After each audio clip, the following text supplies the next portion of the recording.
paling tepat untuk meminta jodoh yang dari Tuhan agar tidak seperti hanya memenuhi hawa nafsu saja? Mohon penjelasannya Bapak Gembala. Bagaimana doa yang tepat meminta jodoh dari Tuhan supaya tidak sekedar memenuhi hawa nafsu saja? Ya, firman Allah mengajarkan bahwa doa kita itu kan harus sesuai firman ya. Doa kita itu akan dijawab kalau sesuai dengan kehendak Allah. Ya. Saya baca dulu 1 Yohanes ya. 1 Yohanes pasal 5 ayatnya yang ke-14. Ini untuk semua pergumulan termasuk jodoh ya. Dan inilah keberanian percaya kita kepadanya, yaitu bahwa Ia mengabulkan doa kita jikalau kita meminta sesuatu kepadanya menurut kehendaknya. Jadi jelas ya, kalau mau minta apa-apa harus sesuai kehendak Allah, termasuk minta jodoh. Kalau minta jodoh dengan hawa nafsu seperti yang Anda katakan, itu memang tidak akan mendapatkan jawaban. Saya bandingkan dengan Yakobus 4 ayat 3. Atau kamu berdoa juga, tetapi kamu tidak menerima apa-apa. Kenapa? Karena kamu salah berdoa. Salahnya di mana? Sebab yang kamu minta itu hendak kamu habiskan untuk memuaskan hawa nafsumu. Jadi kalau permintaan apapun harus sesuai kehendak Allah. Kalau berdasarkan hawa nafsu, kita tidak akan mendapatkan jawaban dari Tuhan. Ya, kalau sampai ada permintaan dengan dasar hawa nafsu, tapi terjawab, itu bukan dari Tuhan, itu dari setan. Setan bisa jawab doa, bisa. Makanya ada orang yang dia mau rampas pasangan orang, bahkan bukan pasangan, hanya sekedar pacaran. Orang yang sudah pacaran aja kita rampas, dosa loh. Ya? Orang punya cowok, mereka sudah sepanjang jalan kenangan, bonceng, makan bakso, ya, semangkok berdua, sendok nona yang pegang. Nonanya makan lebih banyak ya. Jadi akhirnya cowoknya cowoknya dirampas oleh orang lain ya, karena makan sepiring berdua, sendok nona yang pegang terus. Kakak bersat sendok nona suampan. Nah, kemana?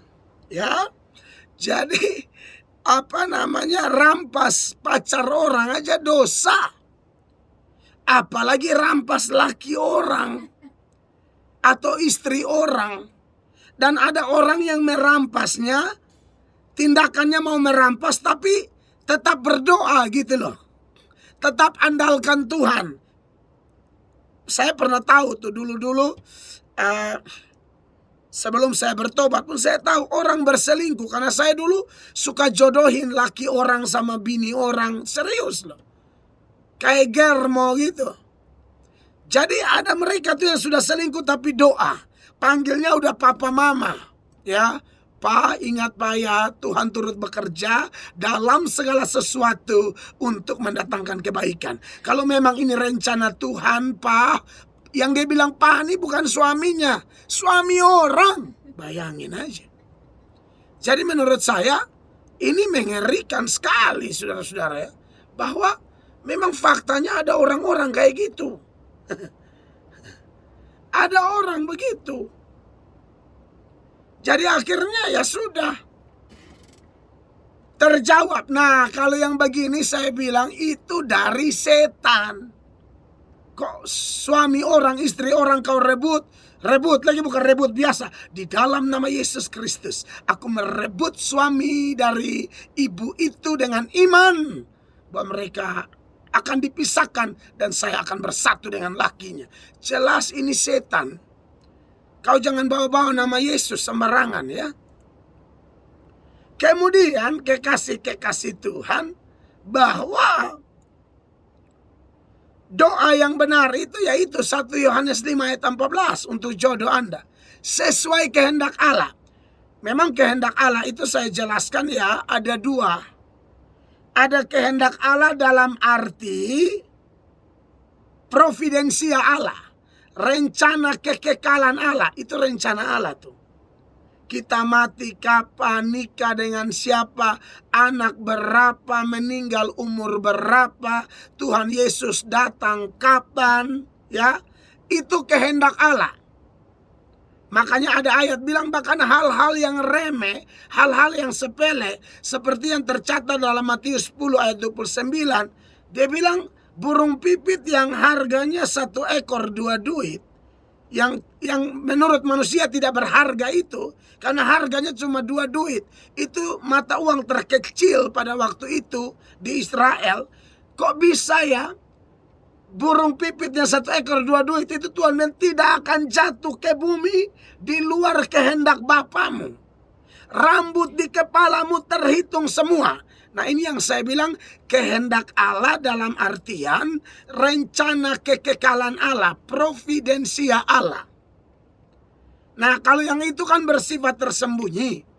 Tetapi ada kehendak Allah yang dinyatakan. Saya ingatkan lagi bagian firman Allah yang sudah sering saya ingatkan. Jemaat harus pegang kuat-kuat, ini dasar ayat. Dalam Ulangan 29 ayatnya yang ke-29, di mana firman Allah berkata, hal-hal yang tersembunyi ialah bagi Tuhan. Jadi kita ini tidak tahu dalam artian kehendak Tuhan yang pertama itu, siapa jodoh kita tidak tahu, masih tersembunyi. Iya kan? Tapi nanti tepat pada waktunya Tuhan bukakan. Nah jadi kita harus cari. Jadi jodoh itu di tangan Tuhan, tapi kita juga harus cari. Karena tersembunyi. Ya. Tetapi hal-hal yang dinyatakan ialah bagi kita. Nah, jadi ini kombinasi yang baik nih. Misalnya konteks jodoh yang Anda tanyakan ya. Jodohnya kita mau nikah dengan siapa, nikah umur berapa, dia orang apa, dia mata tukar mana, dia hidung kar mana, dia pun senyum tuh ada lesung kok, bukan lesung lah, karena ada bokor di sini, ada mangkok, dia tuh senyumnya bagaimana, kita kan tidak tahu. Nah, maka salah satu yang harus kita lakukan yaitu seperti yang Anda bilang, berdoa. Iya toh? Nah, waktu berdoa ini, memang kalau 1 Yohanes 5 ayat 14 itu, saya baca tafsiran sejumlah teolog. Kalau begitu 1 Yohanes 5 ayat 14 itu kehendak Tuhan yang mana? Mayoritas bilang kehendak Tuhan yang tersembunyi. Tetapi bagaimanapun ada kehendak Tuhan yang dinyatakan kan. Contoh, kalau doa buat jodoh, harus back to the Bible. Karena yang dinyatakan itu sesuai firman. 2 Korintus 6 ayat 14, 15 sampai 17. Di situ inti ayat itu bilang kalau mau cari pasangan seiman, maka doa yang pertama Anda harus bilang begini, Tuhan, hamba minta jodoh yang seiman, jodoh yang bertobat, jodoh yang takut akan Engkau. Ya, itu harus. Yang kedua, kalau kita lihat tentang pasangan hidup, itu yang harus menjadi hal penting dalam jodoh itu adalah cinta. Ya. Seorang istri harus kasihi suami. Seorang suami harus kasihi istri. Karena pacaran Kristen itu kan persiapan menuju nikah. Bukan hanya duduk kok bapak tajari di pantai, lalu putus, lalu terluka, lalu kasih status, lalu bikin story, lalu berkata, itu pasir yang motong hitung tuh, sia-sia semua. Karena siapa yang suruh kau pergi hitung itu pasir? Tuhan sendiri berkata keturunan Abraham itu seperti pasir di laut, artinya tidak bisa dihitung. Tapi kamu asal ketemuan kakak, kita hitung pasir di pantai. Kakak sih sebenarnya tidak mau, tapi karena adanya hobi hitung pasir, kakak imbangi. Saudara, kakak pemau tuh makan bakso hitung pentolan, bukan bukan hitung pasir, adek. Oh, ada yang malang ya. Jadi gini loh, maksud saya Anda harus cari itu yang cinta, ya kan? Cinta itu seperti apa ya? Rasa memiliki ya, rindu, kangen, mencari-cari. Tidak mungkin orang cinta tapi dia tidak tanya kau sudah makan atau belum, ya. Dia tidak tanya kabar, ada pilek biasa atau omikron. Iya kan, dia tidak cek. Saya pikir ada yang something di situ, something wrong, ya kan? Kalau kita lihat dalam Kidung Agung pasal 3 misalnya ya, ayat 1. Di atas ranjangku pada malam hari ku cari janting hatiku. Nah ini nih cinta nih. Ku cari tetapi tak kutemui dia. Kalau sudah cinta, cari tidak ketemu, apakah menyerah? Tidak, cari terus. Ayat 2, aku hendak bangun dan berkeliling di kota. Dia cari di satu kota Kupang. Kalau konteks Kupang ya. Dia putar di bundaran tidak ketemu. Dia cari di sekitar muka lapangan Polda tidak ketemu. Dia pergi ke McDonald tidak ketemu. Akhirnya ketemu di Pasar Impres. Ada beli kurus. Ada beli lombok cabe ya. Aku hendak bangun dan berkeliling di kota, di jalan-jalan, di lapangan, dan di lapangan-lapangan. Betul, itu lapangan Polda tadi. Ku cari dia, jantung hatiku, ku cari. Nah, dia kata ku cari berapa banyak, memang ini bukti bahwa cinta. Ya, ku cari tetapi tak kutemui dia. Aku ditemui peronda-peronda kota. Apakah kamu melihat jantung hatiku? Baru saja aku meninggalkan mereka. Kutemui jantung hatiku. Ku pegang dan tak kulepaskan dia. Sampai ku bawa dia ke rumah ibuku dan seterusnya. Itu tentang cinta, saudara. Jadi cinta tuh ada rasa memiliki. Timbal balik. Kan saya suka bilang toh. Jadi Anda berdoa minta Tuhan, berikan aku yang satu iman dan yang mencintai aku. Bukan mencintai aku karena ada apanya, tapi apa adanya. Sadap, ya kan? Ini kalau potong bikin TikTok keren nih. Karena TikTok itu kan akun paling baper sedunia. Yang baper-baper langsung cium, ratusan ribu nonton. Ya kan? Jadi harus cinta. Tidak bisa tidak. Timbal balik ya.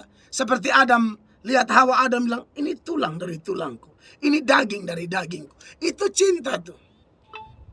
Jadi kalau adek lihat kakak dari sana, misalnya adek sudah jatuh cinta kepada seorang kakak pemuda tampan, body atletis, adek lihat, lalu adek rasa seperti ada debaran. Karena ada debar, berdebar-debar hati orang tuh ya. Kalau jatuh cinta tuh dia ada debar luar biasa di dalam dirinya. Itu tidak bisa tidak. Ya. Jadi ada getaran yang susah dijelaskan dengan kata-kata. Itulah cinta. Jadi kalau adek lihat kakak dari sana, adek bukan hanya debar tapi lebih ke menggigil. Adek debarnya sudah sampai gamatar gitu, sampai menggigil. Lalu kakak lewat, adek bilang bikin hati. Kakak bingung, adek kenapa menggigil begitu? Dia bilang begini, dia bikin tangan hati ya. Lalu kakak tidak ada getaran, ada yang bergetar sendiri. Nah ini bukan cinta, ini bertepuk sebelah tangan. Dan itu adek lebih berpotensi malaria saya lihat ya. Akhirnya kakak bilang, adek lebih baik adek rebus air papaya, minum 2 gelas ya. Maka itu menggigil akan hilang. Bukankah ini adek cinta kakak? Oh kakak tidak cinta adek. Nah, jadi cinta itu harus timbal balik. Jadi doa minta supaya Tuhan kirim orang. Bukan yang kita yang heboh cari dia, baru dia datar-datar. Oh jangan dong. Minta Tuhan kirim yang pas. Dan yang berikut lagi, berdoa supaya dapat pasangan yang jaga kekudusan. Pacaran dalam kekudusan. Seperti Maria didatangi Gabriel lalu mau kasih tahu bahwa dia akan mengandung dari Roh Kudus. Gabriel bilang apa? Maria bilang apa? Bagaimana hal itu mungkin terjadi? Aku belum bersuami. Dalam terjemahan NIV, dia bilang aku belum pernah disentuh laki-laki. Ya itu keren tuh. Yusuf tidak pernah sentuh dia. Itu contoh jodoh yang benar.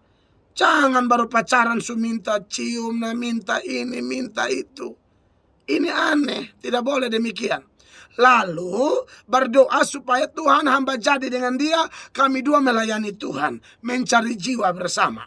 Ya, doa yang begitu yang mantap. Dan yang berikut juga sudah doa tolong bertindak juga. Bertindaknya apa?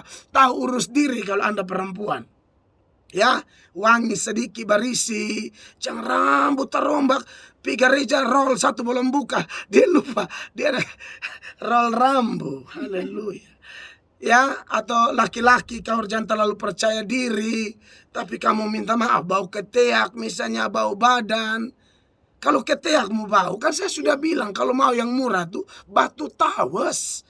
Batu tawas di pasar Rimpas tuh lu gosok sangka kalah berbunyi juga, berasa masih tetap menolong ya. Hanya itu yang bisa saya sampaikan, kiranya berkenan. Tuhan berkati. Iya, terima kasih banyak.